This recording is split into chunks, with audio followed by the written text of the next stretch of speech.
Hey guys, today we have my Gen 3 custom Glock 17 handgun. Chambered in 9mm Luger, it operates utilizing a striker-fired system instead of the traditional hammer-fired system like the 1911. This particular setup has an overall length of 8.5 inches and a height of 6 inches, making it not the best weapon for concealed carry, especially for shorter statured people like me. That is, unless you're trying to impress someone at the range. Weighing in at just over 2 pounds unloaded and 2.5 pounds loaded, this relatively lightweight setup, even with the additional attachments, is all due to the polymer frame. The standard magazine capacity for our stock Glock 17 is 17 rounds with a double stack design. They're constructed from polymer with a metal insert for added weight. These magazines can be found abundantly online or in any gun or sporting goods store, along with ample parts for modifications and customization. The only issue is the price at $30 per magazine. I opted for Magpul's GL9 magazines, which can be found for as low as $10 per magazine with the same 17-round capacity.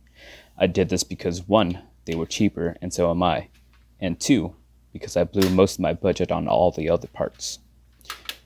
The only issue I've had with these PMags is when shooting in the desert environments, the GL9 will refuse to fully release due to excess dirt on the mag. But if shit hits the fan, I'll pull out my Amend 2 34-round mags. Mods. First we have the Zebtech Citadel slide with a Trijicon RMR cut. Constructed of stainless steel, it also came with a gray PVD finish for further protection against the elements. The slide comes with a very generous amount of front and rear slide serrations, making press checks and racking the slide a breeze, with or without gloves. In my opinion, the serrations are good, but I find them to be a little too aggressive, causing the lifetime of my gloves to diminish. I caught these bad boys on clearance at Midway USA for about $300. Next, we have the Trijicon RMR Type 2 3.25 MOA red dot sight. For those of you that are wondering how red dots work, basically anywhere the dot covers is where your shot will be. This works great for me because even though I'm right-handed, I'm actually left-eye dominant. Having both eyes open along with the RMR greatly speeds up my target acquisition and sight picture.